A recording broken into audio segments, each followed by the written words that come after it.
جب یہ واقعہ پیش آیا تو میں اس رات ڈیوٹی پر ہی تھا۔ اس رات میرے ساتھی نے چھٹی لی اور میں اپنی وارڈ میں اکیلا ڈاکٹر موجود تھا۔ چاند سرد برف کی طرح روشن تھا، جس کی ٹھنڈک ہسپتال کے مردہ خانے کی ٹھنڈک سے ملتی جلتی تھی۔ جب گھڑی نے رات کے 12 بجائے تب میں کوریڈور کے ساتھ ہی کاؤنٹر پر کھڑا تھا اور اس دن مر جانے والے افراد کی رپورٹ کا جائزہ لے رہا تھا۔ عجیب بات تو یہ ہے کہ میں اس شخص کے نام کو پہچان نہیں سکتا تھا جو 10 گھنٹے پہلے آگ کے شعلوں میں جل کے مر چکا تھا۔ اس کی لاش کو مردہ خانے میں رکھا گیا، جس کی نمبر پلیٹ 701 تھی۔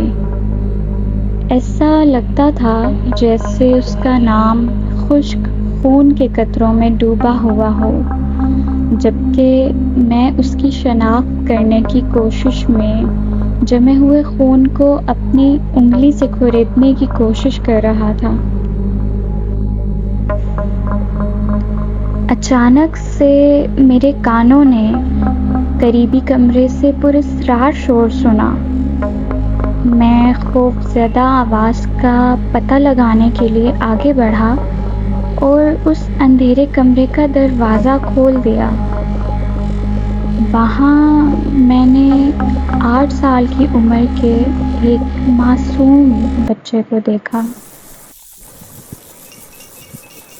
دہشت کی لہریں اس کے جسم سے نکل رہی تھیں۔ وہ کمرے کے بائیں کونے میں سہما ہوا بیٹھا، اپنی ٹانگیں مضبوطی کے ساتھ اپنے پیٹ سے بازوؤں کی مدد سے باندھے ہوئے تھا۔ وہ آنکھیں کھلی ہوئی تھیں جو سامنے کی دیوار پر مستقل دیکھنے میں مصروف تھیں۔ نہ آنکھیں جھمکیں، نہ کوئی حرکت، بس ایک گمنام خاموشی اس کمرے کی ہوا میں محسوس ہوئی، ایسے جیسے کوئی چیز اس کمرے میں موجود زندہ جسموں کی سانسوں کو اپنی طرف کھینچ رہی ہو۔ مجھے نہیں معلوم کیوں، لیکن کسی نہ کسی طرح میں اس بچے کی مشکل سانسوں میں اضافے کا احساس کر پایا۔ میرے گلے نے مجھے اس خوف کے احساس کو نگلنے کی اجازت دی۔ کیا ہوا بیٹا؟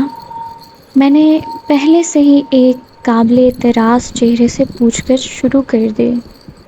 کیا آپ ٹھیک ہیں؟ میں نے بہت ہی آہستہ آواز میں پوچھا، مگر میرا سوال عجیب و غریب کمرے میں 3 بار گونج اٹھا۔ یہ پہلا موقع تھا جب میں یہ جانتا تھا کہ ہسپتال میں کتنا متجسس کمرہ موجود ہے جس میں میں 3 ماہ سے کام کر رہا تھا۔ مجھے حیرت ہے کہ میں ان کانوں سے اس کمرے کے بارے میں کبھی کوئی کہانی کیوں نہیں سن پایا۔ چھوٹے بچے نے ایک لمحے کے لیے بھی اس کے آس پاس میری موجودگی کو محسوس نہیں کیا، اور نہ ہی میرے الفاظ اس کے بے ہوش دماغ میں داخل ہوئے۔ میں نے جو بھی کوشش کی وہ سب ضائع گئی۔ اس کے خالی جذبات کی وجہ سمجھنے کے لیے میں نے بھی اس دیوار کو غور سے دیکھنا شروع کر دیا جس پر اس کی پوری توجہ تھی، لیکن یہ محض ایک عام دیوار تھی۔ پورے کمرے میں کچھ بھی عجیب نہیں تھا۔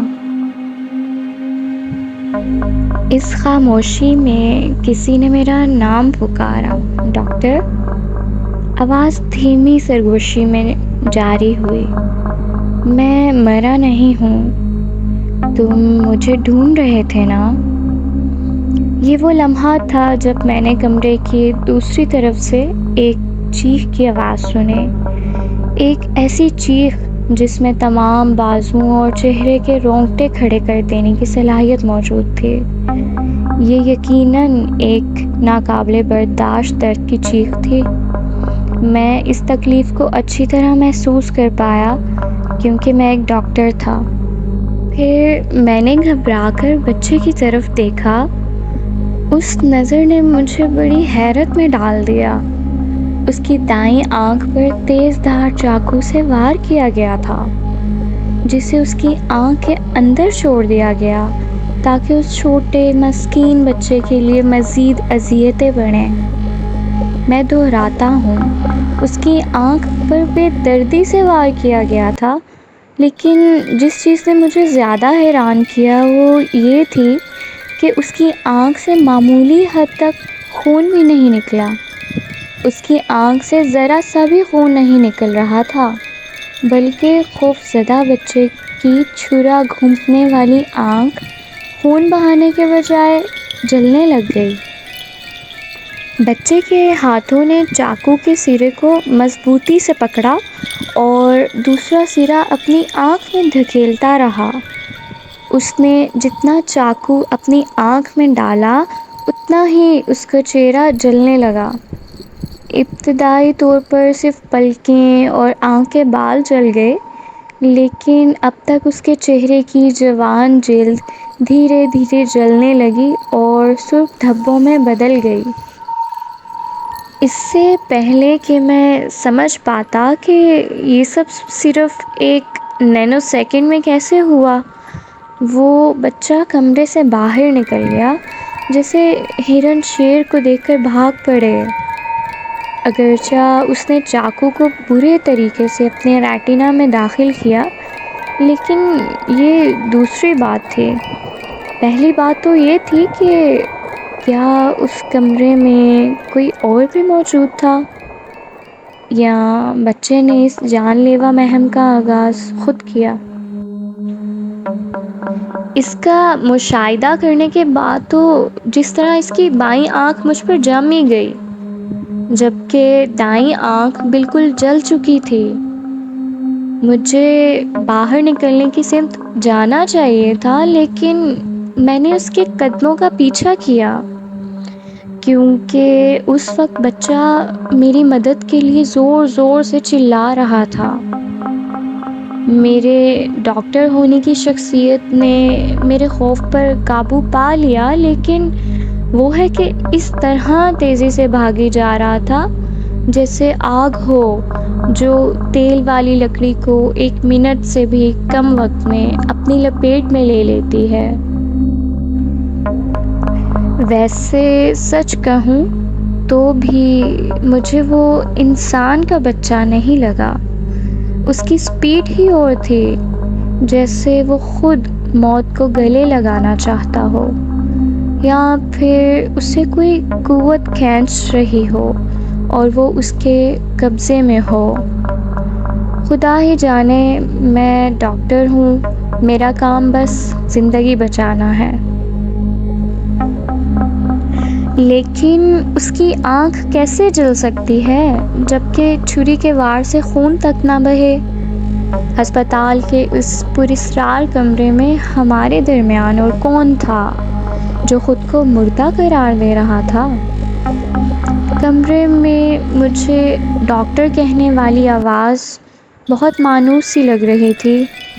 شاید میں نے یہ آواز پہلے بھی سنی تھی، لیکن اس رات ہسپتال کے اداس کمرے میں جو کچھ ہوا اس نے مجھے دنگ کر دیا۔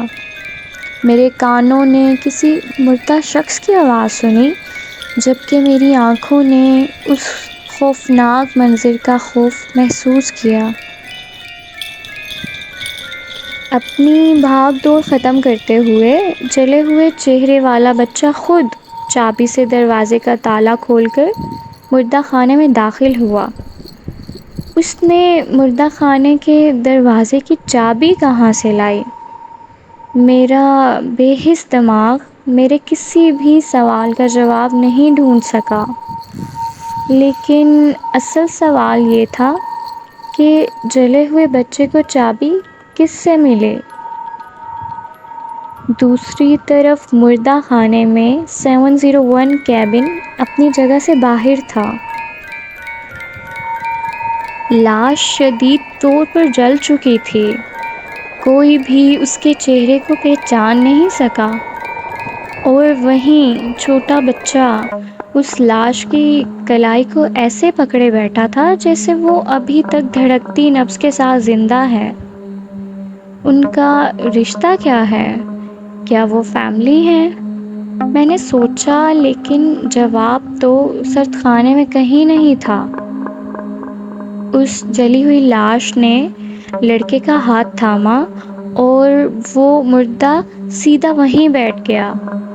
وہ دونوں ایک ساتھ میری طرف بڑھنے لگے۔ میری آنکھیں تو اس مکمل طور پر جلی ہوئی لیکن زندہ مخلوق کی خوفناک آنکھ سے کانٹیکٹ کر رہی تھیں۔ وہ میرے جسم کو پار کرتا ہوا اس بچے کو روشن ٹیرس کی طرف لے گیا جو مردہ خانے کے ساتھ ہی جڑی تھی۔ میں مردہ خانے میں بے حس کھڑا رہ گیا اور میری نظر ان دونوں ساتھیوں پر پڑی۔ مجھے وہ کپکپاہٹ آج بھی یاد ہے۔ چھوٹے لڑکے نے ٹیرس کے فرش پر کھڑے ہونے کے بعد ایک بار پھر اپنا چہرہ میری طرف کیا تھا۔ اس کے سنجیدہ تاثرات اس چاندنی میں چمکتے ہوئے دیکھے جا سکتے تھے۔ وہ چہرہ ٹیرس کی فینس سے چھلانگ لگانے سے پہلے کہکوں سے گونج اٹھا۔ یہ سب آخر کیا تھا؟ کیبن 701 کے جلے ہوئے آدمی نے معصوم بچے کو کیوں مار ڈالا؟ میں یہ بھید کبھی نہیں سمجھا۔ جب میں نے ہسپتال کی تیسری منزل کی چھت سے جھانکا تو صرف ایک لاش زمین پر ٹوٹی پھوٹی پڑی تھی۔ یہ اس ننھے بچے کی لاش تھی۔ جب میں نے مردہ خانے کی طرف منہ کیا تو کیبن 701 خود ہی بند تھا۔ حالانکہ مجھے وہ کیبن بھاری محسوس ہوا، لیکن کچھ ہمت جمع کرنے کے بعد میں نے کیبن کو باہر نکالنے کی کوشش کی، کیونکہ میں خوف زدہ پسینے میں پوری طرح بھیگ چکا تھا، اور وہاں مردہ جلا ہوا آدمی پرسکون لیٹا ہوا تھا۔